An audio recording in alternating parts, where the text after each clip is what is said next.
This is Democracy Now!, democracynow.org. I'm Amy Goodman with Anjali Kamat, who's rejoined us at Democracy Now!, has spent this last several years working on a PBS Firelight-supported documentary film about India's rightward shift. So it's great to be doing this segment with you. It is amazing to see what's happened in India. You just returned from India. Could you have predicted what took place? No, this is absolutely unprecedented. The scale of protests, I mean, there have been mass protests for many years in India in the past, especially during the past 12 years of the Modi regime.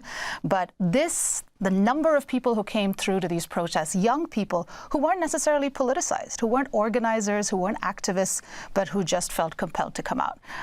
Well, we turn now to India, where the youth-led Cockroach movement has accused the right-wing BJP government of backtracking on its promise not to take punitive action against student protesters, and has threatened to restart demonstrations. Weeks of protests by hundreds of thousands of young people in India's capital, New Delhi, and cities across the country led to the resignation of the Education Minister Dharmendra Pradhan on Saturday. This is Abhijit Dipke at the main protest site in the heart of New Delhi, Jantar Mantar, shortly after receiving news of Pradhan's resignation. It's a victory for the Constitution of India. It's a victory for the people of India and the defeat of the dictator. Action must be taken against the police officers who attacked us. Deputy Commissioner of Police Sandeep Lamba, Assistant Commissioner of Police Ajay Sharma, Shachin Sharma. These batons you used in the name of Home Minister Amit Shah and Prime Minister Modi. As of now, there has only been one resignation. Remember, don't mess with cockroaches. Following the Education Minister's resignation, the Cockroach movement agreed to call off the mass protest Saturday once senior members of the Modi government assured them that protesters would not face any repercussions. But in addition to the police violence against demonstrators last week, hundreds of students have been detained since the protests ended. Police in states governed by Modi's BJP have reportedly arrested over 100 students in the days since the protest was officially called off, filing harsh criminal cases against many of them. In West Bengal, where the BJP recently won elections, the Hindu nationalist chief minister suggested that the protesters were all Muslims. And on Tuesday, the Supreme Court of India passed an interim order allowing the government to proceed with existing cases against students. Leaders of the movement have decried the detentions as a witch hunt and vowed to resume the protests. For more, we're joined now from New Delhi by two guests. Shuddhabrata Sengupta is an artist with a Rocks Media Collective, writes on social and political issues in India. His recent essay about the protests published in The Wire is headlined Night Shifts in Jantar Mantar. And Neha Bora is with us, the national president of the All India Students Association.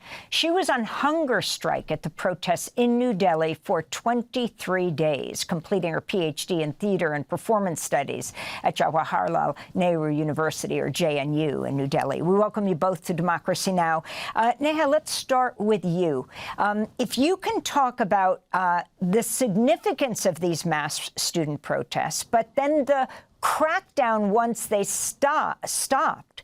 And now young people saying they're going to start again if these arrests and the punishment continues. So what happened at Jantar Mantar when Dharmendra Pradhan tendered his resignation is nothing that has happened before. It is unprecedented in the history of India in the past 12 years. In our country, we have a government, we have the ruling BJP, which 1 year after coming to power declared that there need not be any resignations under this government. It used to happen in previous governments, but there need not be any resignations now. Since then, there have been massive protests against the government on citizenship policies, on the farm laws that were brought in. But this kind of step back from the government due to mass protests, this is happening for the first time. For a cabinet minister in the BJP government to resign is not, it just does not mean that an individual has resigned. This is the acceptance of defeat, even if it is temporary, for a government that prides itself on being beyond any form of accountability, on being beyond even the very idea of democracy where elected representatives are answerable and can be removed from office if they don't perform. So for us, this win is massive.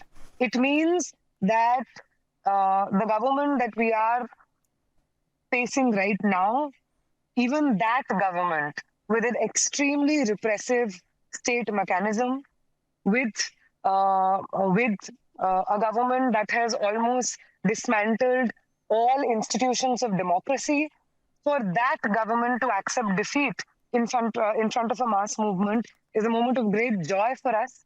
It helps us feel rejuvenated in the struggles that we are yet to fight, that we are yet to win. But because this government and its policy is and has always been that of vengeance, they know that the resignation of Dharmendra Pradhan is a big blow to the reputation of this government, to any form of arrogance that this government held. And ever since the protest was called off after Dharmendra Pradhan's resignation, we are witnessing a massive crackdown on student activists across the country, specifically in states which are ruled by the BJP or the NDA alliance. For example, in Bihar, I was in Bihar 2 days ago, and we met the DGP there, the DGP of police in Bihar. He showed us an official notification from the Bihar police, which stated that there were over 600 students who had been detained for protesting against paper leak in Bihar. 355 of them were released, and over 300 students continue to be arrested under charges as severe as attempt to murder. In Bengal, there were 14 students who were arrested. 2 arrests, fresh arrests, were made yesterday morning.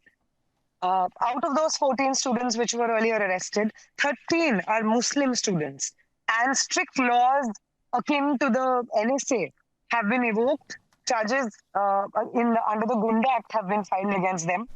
In Assam, students continue to be arrested. In Mumbai, students continue to be arrested.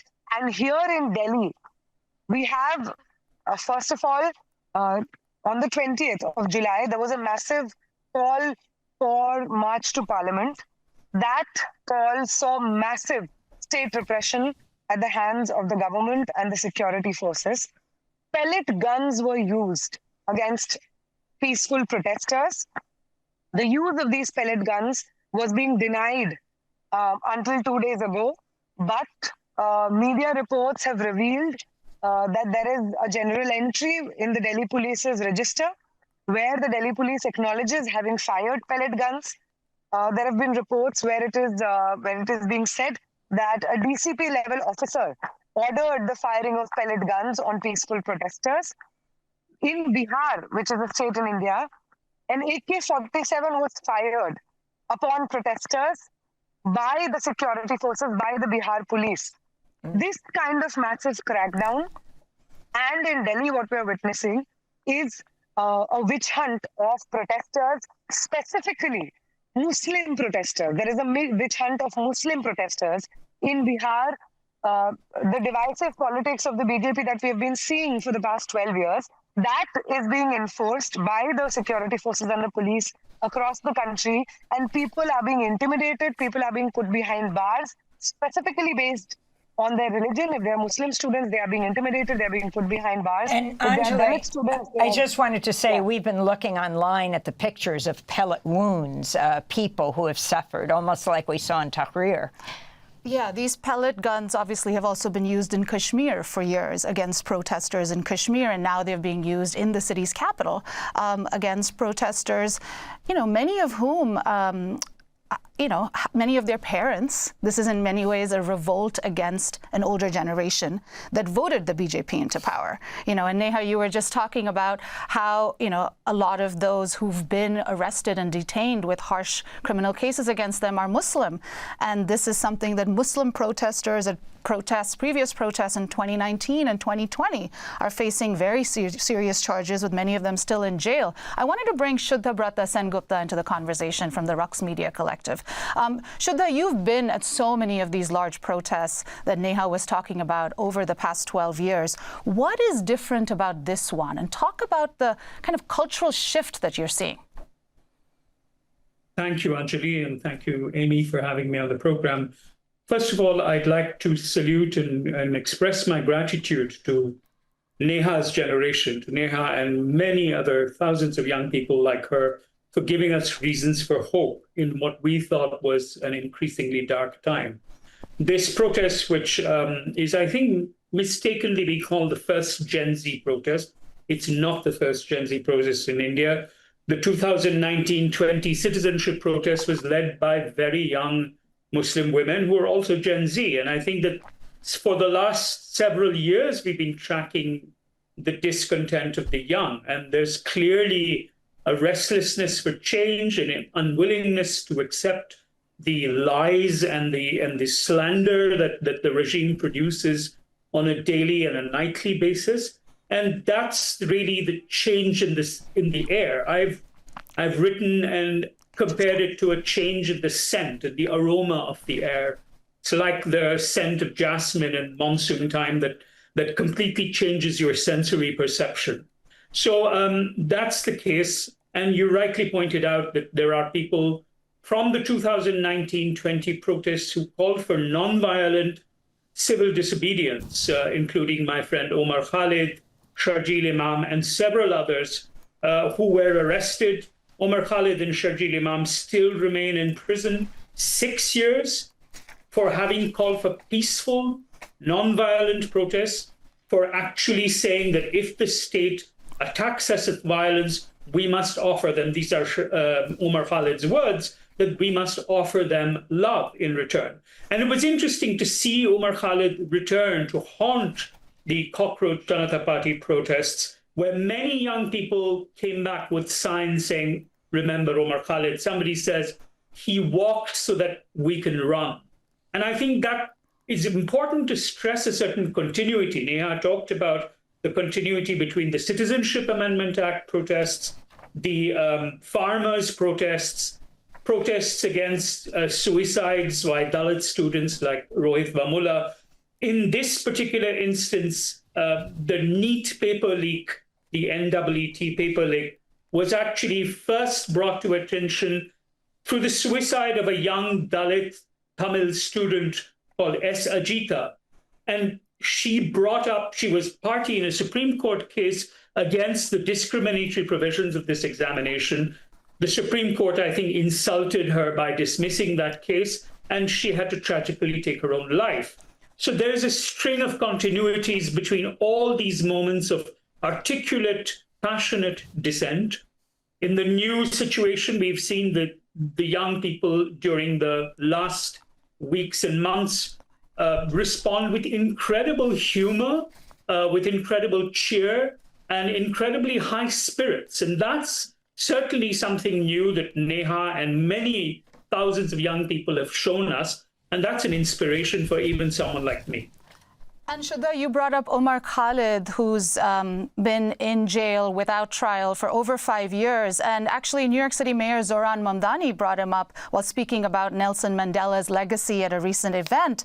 And he said, why must we wait as Omar Khalid enters his 6th year of captivity in Delhi?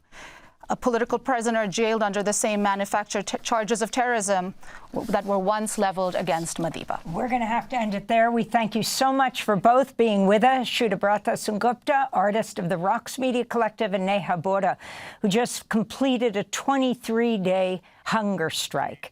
That does it for our show. I'll be in Martha's Vineyard July 31st, Friday night, for the screening of Steal the Story, Please, and Q&A after. I'm Amy Goodman with Anjali Comment. Thanks for watching Democracy Now! On YouTube. Subscribe to the channel and turn on notifications to make sure you never miss a video. And for more of our audience-supported journalism, go to democracynow.org, where you can download our news app, sign up for our newsletter, subscribe to the daily podcast, and so much more.